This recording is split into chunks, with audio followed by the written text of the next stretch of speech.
Reportées à plusieurs reprises, les législatives couplées des régionales sont finalement annoncées cette année, sans toutefois de précision sur la date de leur tenue. Des scrutins qui visent d'une part à renouveler l'Assemblée nationale et de l'autre à élire des gouverneurs. Une première pour le pays, des régionales que certains Togolais trouvent opportunes. C'est une très bonne opportunité. Parce que la gestion, la décentralisation, le Togolais l'a toujours voulu. Cette décentralisation va permettre quoi? La délégation des pouvoirs. Okay? Et cette délégation des pouvoirs va permettre aux régions, ou les citoyens des régions ou les collectivités de pouvoir gérer de façon autonome leur territoire. C'est une bonne chose. En soi, l'organisation des élections régionales, ça permettra de compléter le dispositif avec une Assemblée nationale et puis un Sénat. Donc, c'est bien qu'on organise ces élections.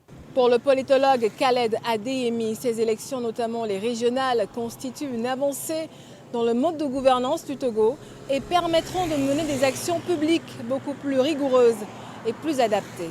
Depuis la modification de la Constitution en 2019, alors dans l'article 141, il est prévu que le Togo, la République togolaise, va implémenter la décentralisation en 2 étapes. D'abord les communes et ensuite les régions. Alors les communes, ça c'est fait depuis 2019. Et aujourd'hui, l'avancée, c'est au niveau du 2e palier, les régions.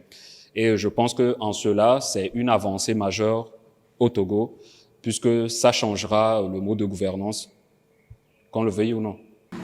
D'autres citoyens estiment pour leur part que le Togo a d'autres urgences bien plus importantes que ces élections. Notre pays a d'autres urgences. Moi, je ne vois pas en quoi ces régionales vont changer quoi que ce soit. Je vais encore plus loin. On parle de régionales et de législatives dans la même année pour un pays pauvre.